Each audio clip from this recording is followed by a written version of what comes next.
See, the thing is, when we talk about these things, a lot of times the mind will formulate a concept and thinks it knows, like, what's being said.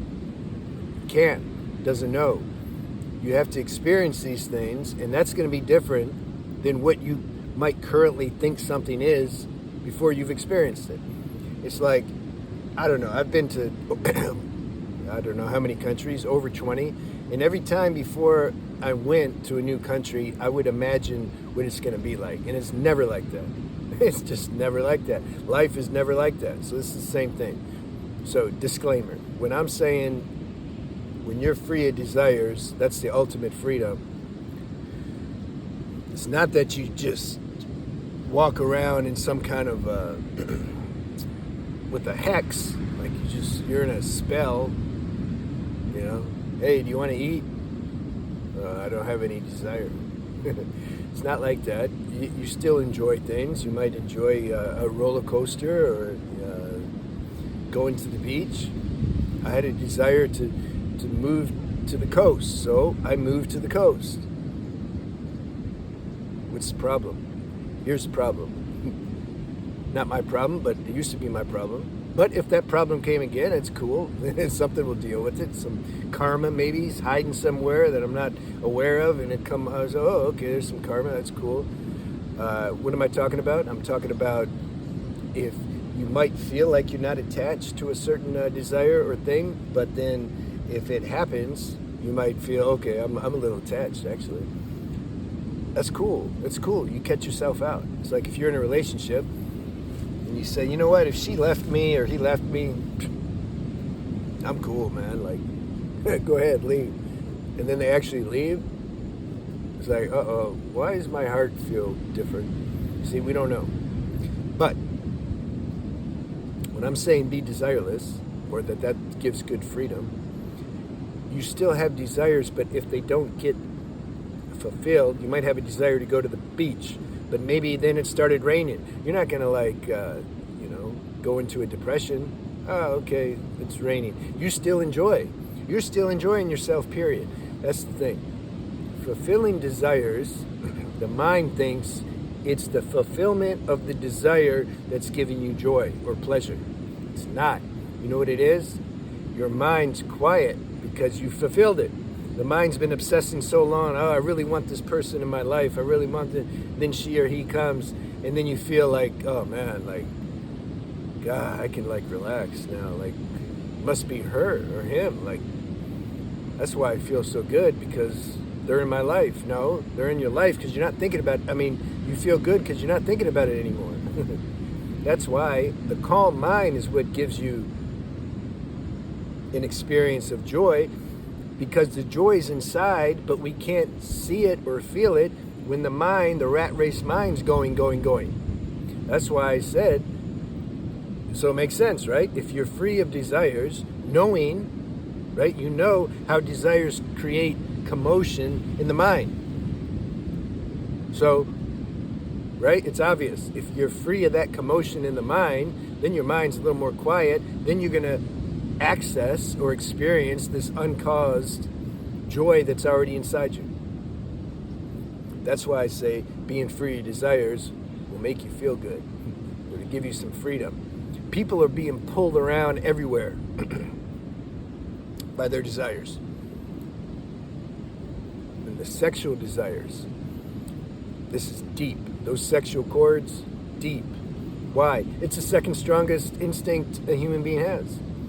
The first strongest instinct, self-preservation. If somebody puts a gun on you, or if you start losing your breath, something wants to breathe. It's like, I don't want to die. That's software. That's natural. Otherwise, we could just walk in front of trucks or go swim out in the ocean and just die. So for the game to work, for us to stay populated, for the consciousness to enjoy this game and suffer it, it needs a very strong self-preservation instinct.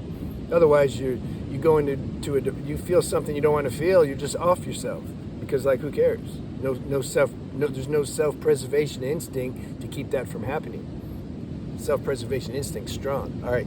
So sexual instinct, second strongest. As strong as the self-preservation instinct is, Okay, you see how strong it is? Sexual instinct, second strongest. Well, that must be pretty damn strong too then. So, that, see, you don't, someone that's been being pulled around for years, most their whole life, age doesn't fix this thing. I've been to Thailand and Cambodia, and I'm telling you, it doesn't matter. If you're still breathing, a lot of people, especially there, that's why they go there. If they're still breathing, sexual instinct is still trying to get fulfilled somehow. Or they're at least thinking about it. You can be in the hospital, can't move, almost in a coma, and the mind will still go to sexual fantasies and stuff. So maybe I'll get out of this one day. Or maybe the nurse will do something, Sexual fantasy, sexual instinct strong. I've told the story before about the guy that purposely, willfully dry fasted himself to death because he felt he wanted to die, but he didn't want the karma from dying. So he felt somehow if he could burn that karma off that he'd get for suicide, he felt he'd burn that off if he was to dry fast. Yeah, maybe actually that's pretty. Yeah, I don't know. He got to like a few days before he died, though. He was keeping a journal, and he noticed. He's like, "Damn, I'm almost dead, but I'm still having sexual fantasies and stuff. Strong stuff." And there's plenty of stories about yogis, deep meditation, dry fasting in the desert, and still the fantasies are coming. Strong stuff. So the point is, you don't know how it feels to be, you don't know the power of the feeling goodness that you'll experience from not being pulled around by these desires until you're not being pulled around by these desires. And a lot of these desires are in the subconscious. That's why I'm a strong proponent of self-reflection and introspection. At some point, that just becomes automatic. You just want to check yourself where you're at all the time. It's fun. It's not a sweaty work. It's fun. Oh, I'm with this person. I'm talking to somebody. If you're a guy, you're talking to a girl. Are you pure? Are you clear? Are you talking to her like anybody else?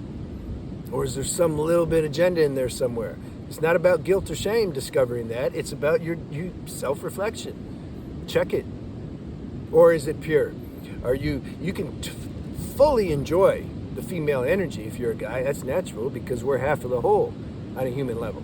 So that female energy is nice, and she enjoys the masculine energy, and it's supposed to be like that. But is there something up your sleeve, some lust, something like that? I want to get her number. It's only because I really like her. That's why, I connect with her. Or do you want to get the number because you're hoping maybe something is going to happen like this and that? And you see, check yourself. Those desires block, they cause commotion in the mind. If there's commotion in the mind, you're not going to have a calm mind, so you're not going to be aware of this subtle joy inside you. That's the real joy. These dopamine hits that we get from a million different things, eating certain foods or sex, all kinds of different things in that arena. Just stimulating things, especially if you live in the West. Why is everything look at the movies and the songs they play in the radio and this emotional stuff. They want to stimulate. Everything's stimulating. The news. I haven't watched the news forever. It's totally stimulating. That is not conducive to having a sattvic lifestyle experience or experiencing your inner peace. The inner peace is very subtle. It's not even a feeling. It's so subtle. So things have to be quiet to experience that. Desires are one of the things that make the mind the loudest. So, what do? How do you... I've made videos, by the way. You can type in desires on my channel page in the search box, and you'll see other I'll link a desire video to this also at the end, and you can click on it. How do you be free of the desires? That's my point. I've made videos about that. You can't just like say, okay, I'm going to be free of all desires. We don't have the power. Hence, we need a spiritual practice, and we need to have a good, healthy lifestyle that supports spiritual practice. And then we get some clarity. Our wisdom gets activated, and then organically we can cut certain desires because our wisdom faculty is functioning. We can just see, like, okay, I want to, normally, like, it's the weekend, I want to go out, I want to get some hits of dopamine stimulation. But when you're in your deeper, higher self, something, maybe your friends will call you, all right, it's time to go. But something's like, you know what, like, you've like grown out of it. You don't want to do it. Why? Because your frequency's higher because of these other things you're doing. But it was organic. You see what I mean? It has to be organic. It has to be a natural unfolding. You can't just use your mind and self-will to cut these things because, like, it doesn't have the power to do it. It's the one that's doing this, making you feed into these desires in the first place. How are you going to use the same mind that's creating the desires and telling you to fulfill them? How are you going to use that to cut it? We need access to a higher level of ourselves. So, but that's a process that takes time. You can't just, this is an evolutionary thing. It's like if a kid's 12 years old and he gets the idea in his mind. He's like, I want to look like I'm 20 because I want the respect, and I want to look mature because I want the respect that I see my big brother getting. All right, so I'm going to will that. Looks in the mirror, he's still 12. See, you can't, it has to be an organic evolutionary process that you come into this. These videos can help. It can help accelerate the process. But what's my point for saying this? My point for saying this is you do the best you can, which you're going to do anyway, but relax about it. You have forever to, I don't want to say achieve, to recognize your natural state that your intuition keeps pushing you towards. You're going to reach that. The fact that you're even interested on this level that's being shared here, you're going to reach it. You're just going to reach it.